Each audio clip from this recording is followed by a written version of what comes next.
Hi. It gets harder after our kids graduate from high school. Here's why and what to do about it. I was inspired to do this post by a mom who posted at the Facebook page Parents with Autistic Children 13 Plus. Here are her thoughts, and they ring so true to me.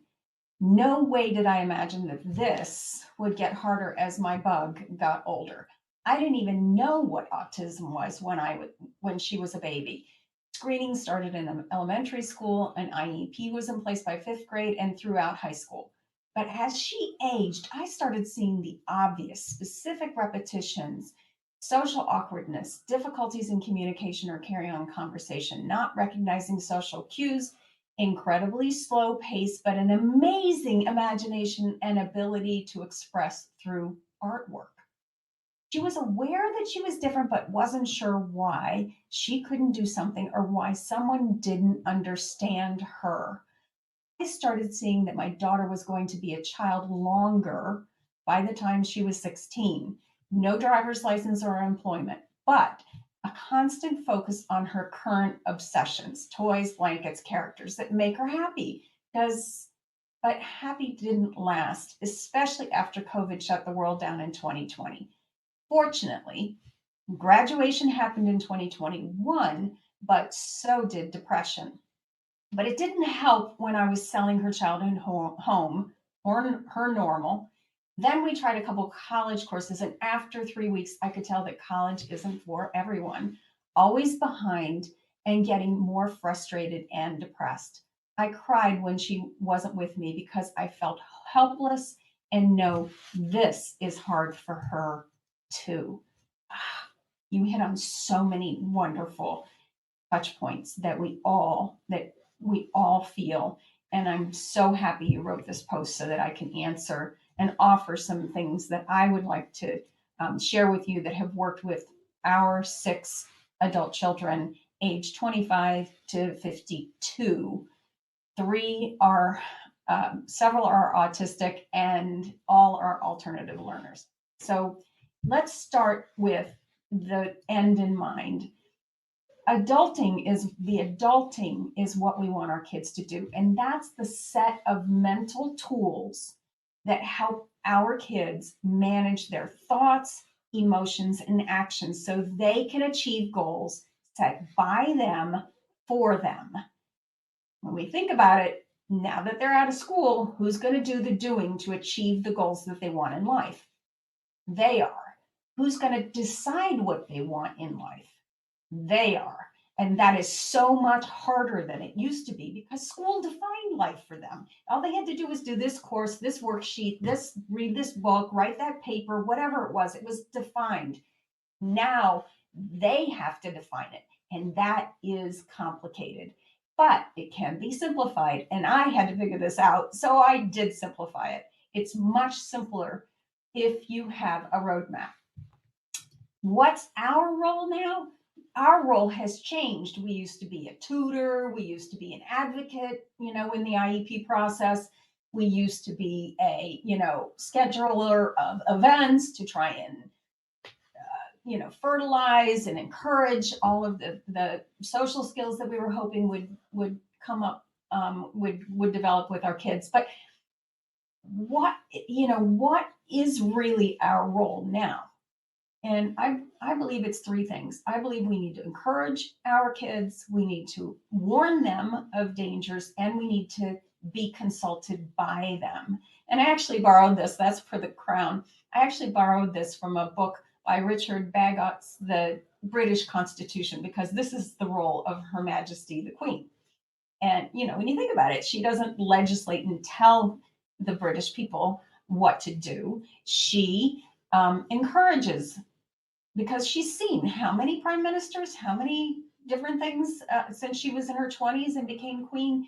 She can warn. She knows exactly what might happen, and she is there to be consulted. Because why wouldn't you, if you were a prime minister, ask her advice? That's who we want to be in our kids' life. We want to suggest to them that the 5 or 6 decades we've already lived have taught us a number of things that we want to help them with. Okay, but how do we do that? How does our role change? Our role changes to that of a coach. And here are the 8 mistakes that we want to avoid as the coach of our autistic young adults. I'm going to go through each one. We need to create a plan, because without a plan, our energy is just too dispersed and we cannot see progress. We need to practice the skills. We don't just need to learn them and encourage, we just don't need to be able to rattle them off. We need to practice them in everyday situations. We need to notice our thinking. We need to reflectively listen. There are so many good skills that are simple that we can sketch on the back of a napkin. There just really are a handful of really important skills, adulting skills, that are going to lead to helping our autistic young adults create a life they love that works. And we need to do it, with a process. And there's a good one out there, and it's got 4 steps. That's it. And we need to create the steps, the experiments that we're going to take together, because our kids need help. They need encouragement. They need cues. They need reinforcement. We need to celebrate. All of those things need to be done together.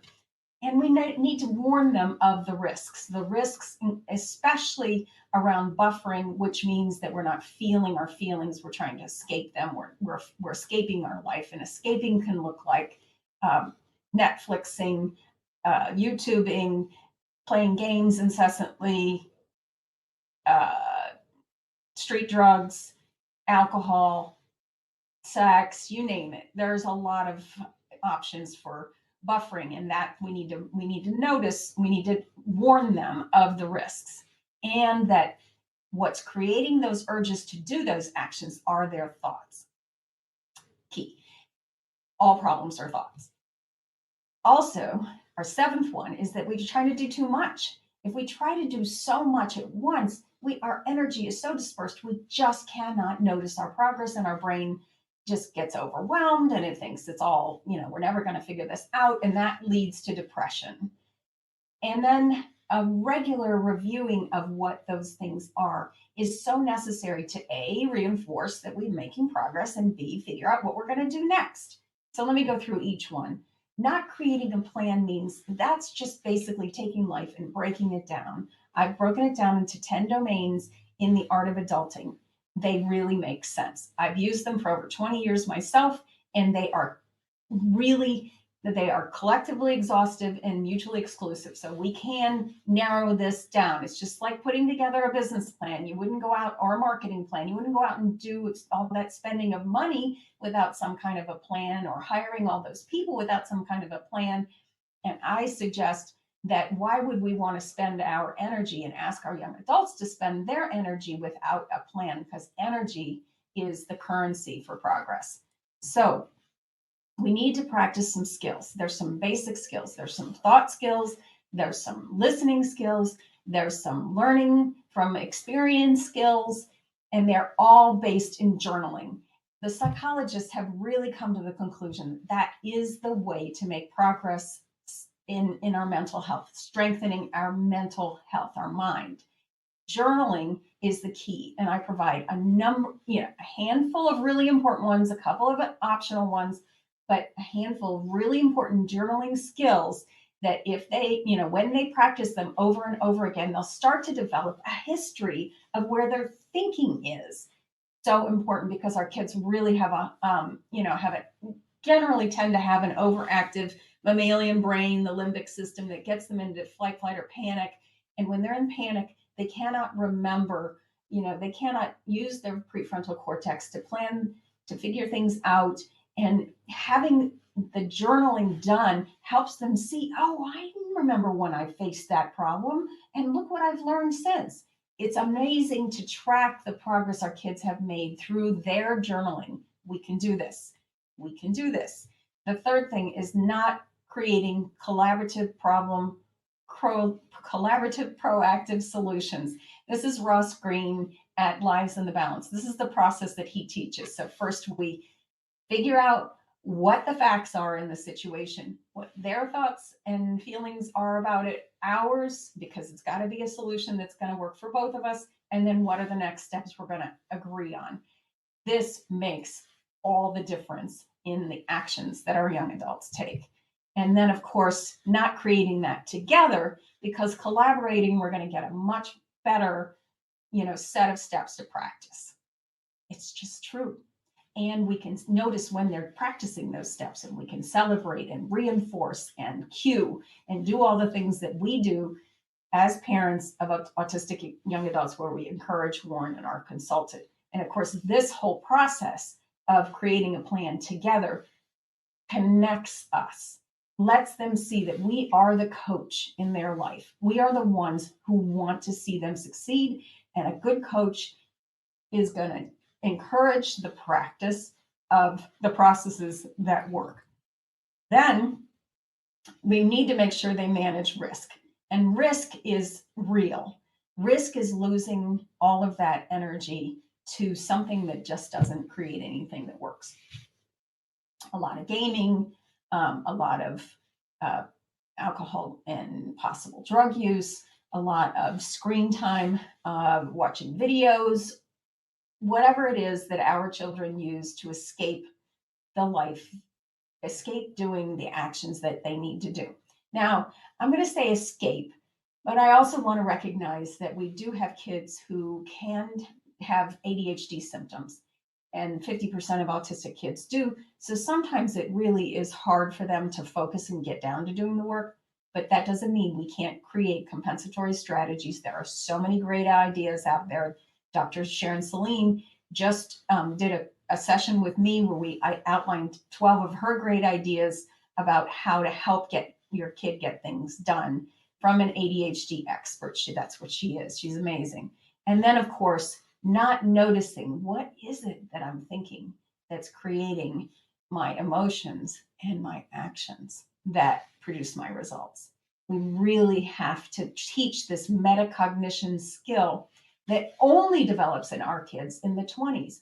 We think, oh, why didn't they understand all the things that I understood when I was younger? Or maybe we've all had trouble with some of the things that they are also having trouble with. Why is that? Well, because the brain develops in a certain way from back to front and inside out. And so trying to teach that metacognition skill is something that we have to do in their 20s. We can get help from therapists and other professionals, but we are the ones that are going to see it 24/7, can cue it and reinforce it every time it happens. We have too many targets is our next thing. There's just too many things we're asking them to do all at once. We need to create a list of unsolved problems, which are an indication of lagging skills. Again, Dr. Ross Green teaches us all about that. So, and decide which one are we going to work on first. And who gets to make the priority? It's not us, it's them. Because they're going to do the creation. And when they decide the one thing they're going to work on next, we need to step back, take a deep breath, and let the process unfold. Encouraging, warning, and being consulted by them as often as we can. Then we really need to just keep reviewing those 10 domains, figure out what they're doing well, what they want next on a regular basis. And that helps us reinforce all the things that they're doing well, which we really want to notice, and where is the next thing after they've created that one thing? What's number 2? And as they do 1, 2, 3, 4, 5 things, create what they want, 5 different things, they start to grow the confidence that they can create a life. Confidence, confidere, the root is just with faith. They will develop the faith in themselves that they can figure out their problems and come up with solutions that will work. And we're going to practice this with them until the end of our runway so that we know when we're gone that they know how to do this. So please